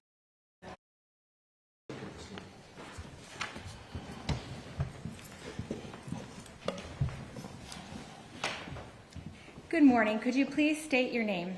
Kevin Robichaud. And could you please spell your last name for the record? Robischeau. And by whom are you employed? Currently Coastal Ambulance.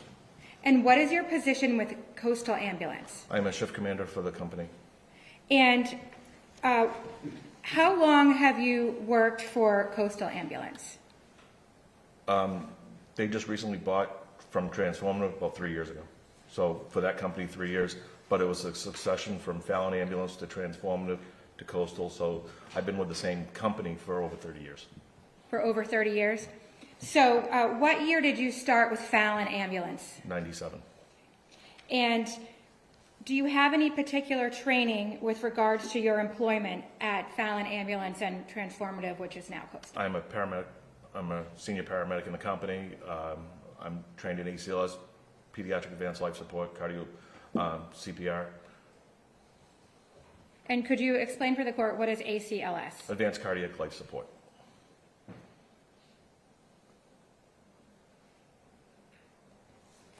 And drawing your attention back to January 28th of 2020, were you working for Fallon Ambulance on that day? Yes, I was. And what was your position with Fallon Ambulance back on January 28th of 2020? I was a field training officer And what did your duties include as a field training officer? to observe our third person that was with us and to make sure that he was competent to work as a paramedic.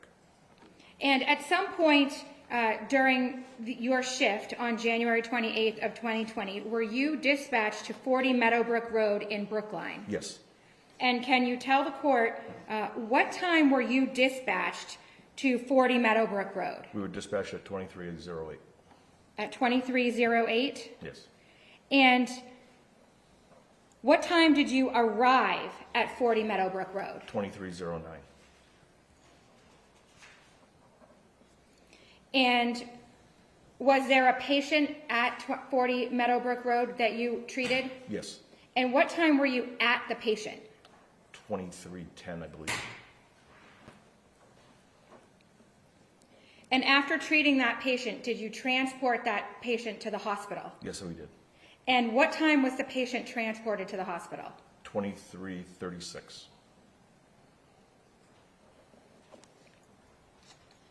Now, can you tell the court who was the patient that you were treating at 40 Meadowbrook Road on January 28th of 2020? I believe his name was Andrew Savitz, if I'm pronouncing it correctly. And can you tell the court, when you arrived at 40 Meadowbrook Road, what happened?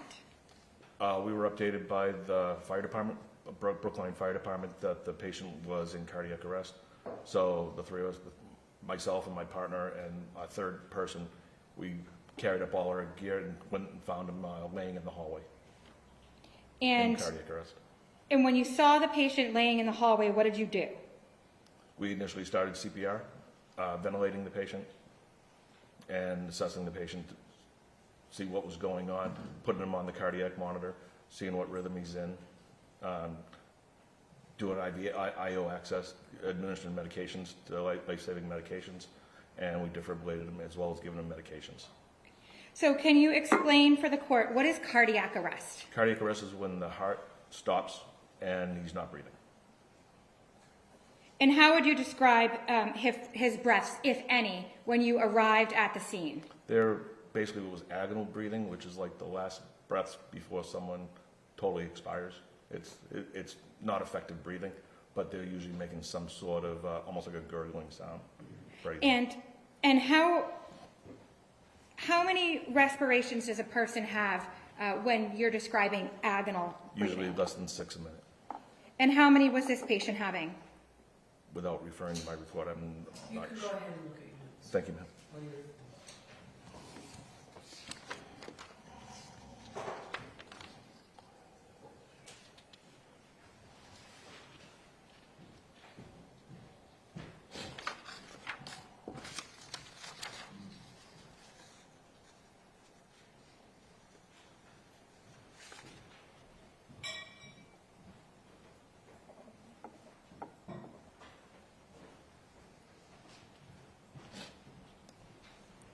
In my notes, it says just agonal, so it was less than six a minute. And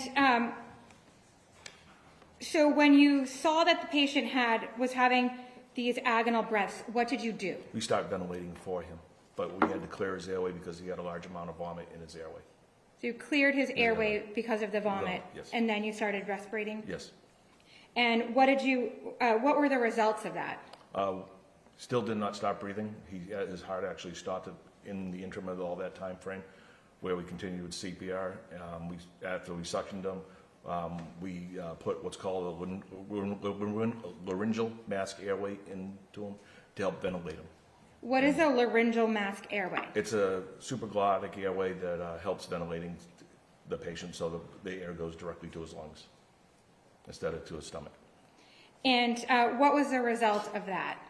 Initially, it worked really well, but during transport, he vomited and he expelled the element out of his mouth, where we had to resuction again aggressively. What other types of resuscitative efforts did you make with Mr. Savitz? We defibrillated him once during the time frame. He was in ventricular fibrillation once. We shocked him at that time.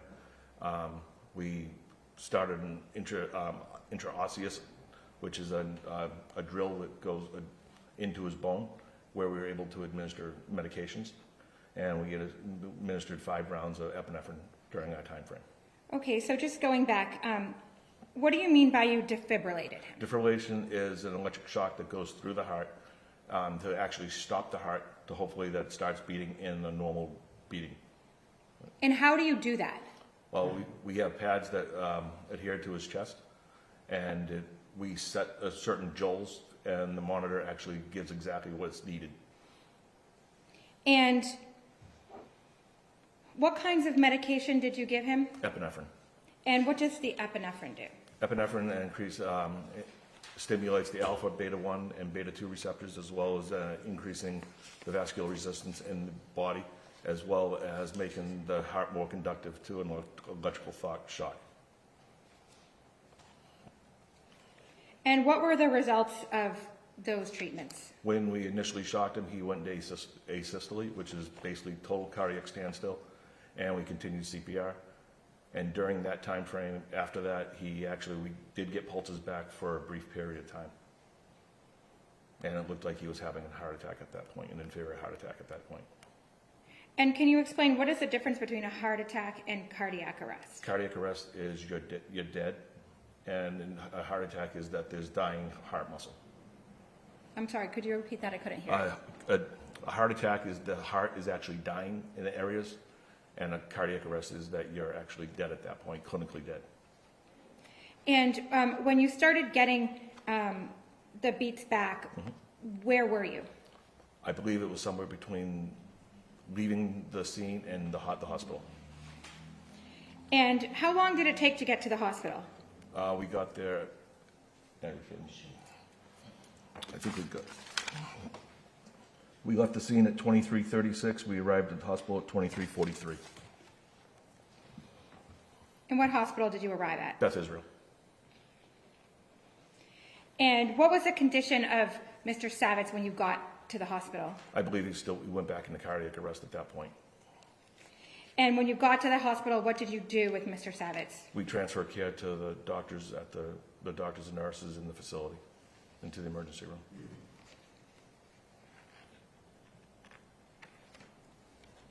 Thank you, Mr. Robichaud. I have no further questions. If I may, before I start across, just to be brief, can I look at the report to make sure I'm looking at the same? Sure.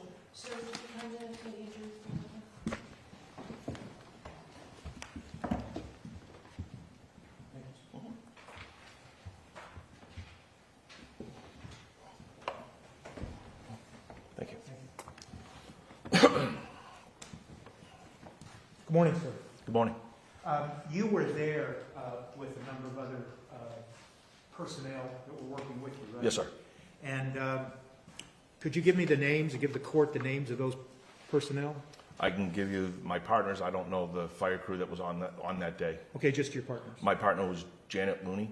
She was my longtime partner at that point. And the third that we had, if I can look at my report, Sure. is Nicholas, which he doesn't work at our company any longer. So I don't really remember Is it him. Nicholas Adragna? Yes, that's him. Okay. He didn't last at our company that long, so I don't remember him. So at the same time that you and your colleagues, those two colleagues were administering life support to Mr. Savitz, is it fair to say that other personnel from the Boston Fire Department were also helping? Negative, it was Brookline Fire Department. Brookline Fire Department, thank you.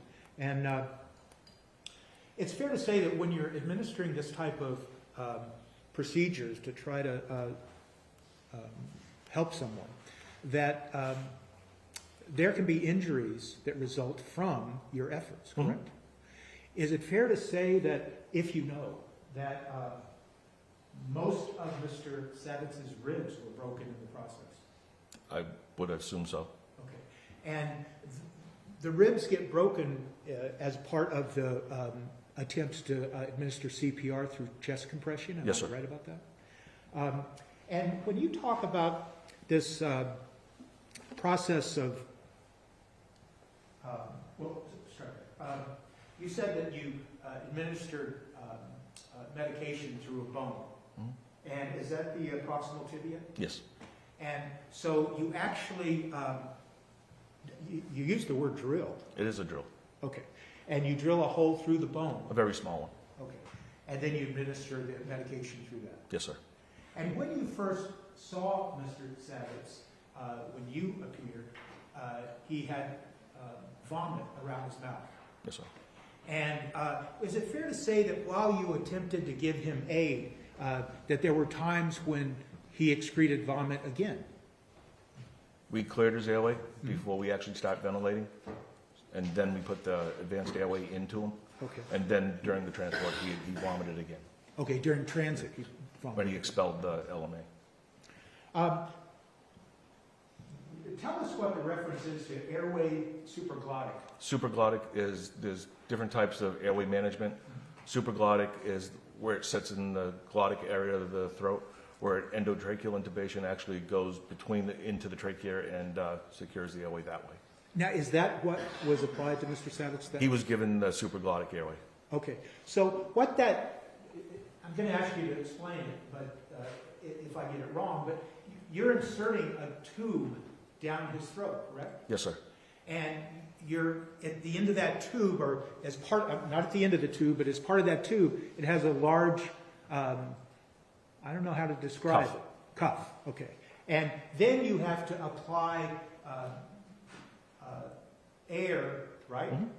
And you're trying to force air into his lungs. Is that fair to say? Or you're trying to expel? You inflate the cuff to secure the airway, which is not going into his lungs.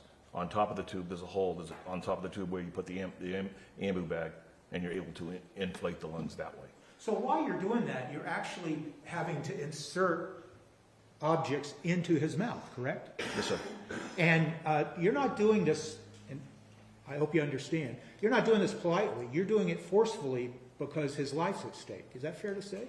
No, because if you do it forcefully and incorrectly, you're going to lodge the tongue in the back of his airway, and you won't be able to put the supraglottic airway exactly in the right spot.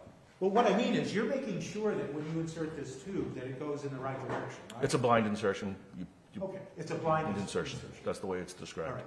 And you don't examine his mouth afterwards or anything for any injuries or scratches or anything like that. You're busy focusing on trying to get his heart to beat. Yes. And then you said that you had to do that procedure a second time in transit to Bethesda. I believe so, yes. And when you use the word vomiting, in your report you use a different word, don't you? Emesis? Yes. It's the medical term. Okay, but that's the what same your one. report refers to.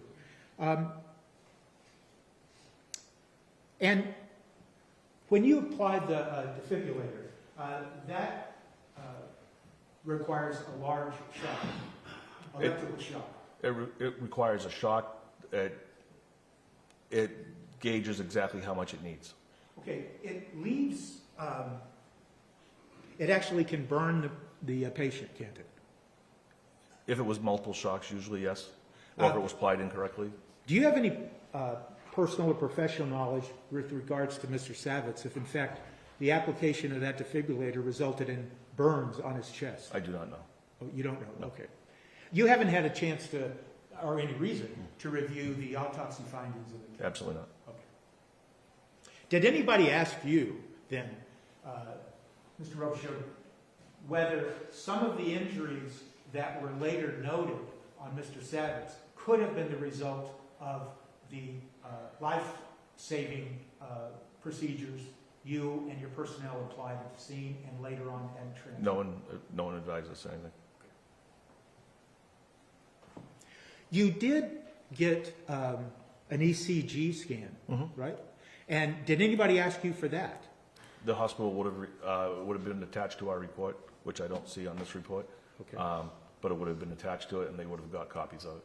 All right.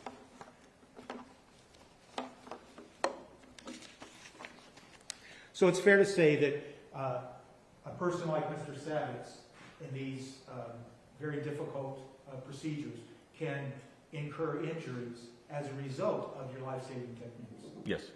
Thank you. That's all I have. You have it? Nothing further. All right, Mr. Robichaud, you're all set, sir. Thank you very much.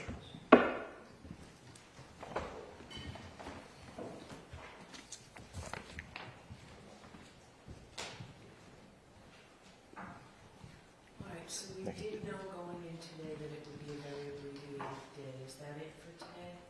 That's all I have. Okay. So Monday, we'll have the ER doctor and the medical examiner? Yes. Do you expect that you will finish with those two witnesses Monday morning? I think this is the end. Okay. Does that sound right to you, Mr. Tipton? If the Commonwealth will finish with them, We made it. if they say they will, I don't know. We made it through. Okay, that's fine. I'm just trying to figure. Sure. Now it's gonna be back on for me today, but I'm not covering this later. I have to cover all the other ones, and some of them are gonna be explosive today. The Monica Sementelli, this whole week is gonna be explosive for her, so I'm super pumped up about it. Thank you guys so much for watching. Dominique, I love that you've been on here like 2 nights in a row with me. It's nice being able to talk to everybody and share opinions, but to get to know you guys too. I wanted to show you, since you saw my cat yesterday. This was my Great Dane. Let me see if I can move it down. She has her mini ears on. That's when we went to Disney. So yeah. All right, I'm gonna be on here later. Let's see. In 6.5 hours is when the Colin Griffith trial comes on, so I will be on for that. And then Monica, hers starts 3 to 4 hours later, so I'll be juggling that whenever it comes on. But thanks so much for watching, and I will see you guys later.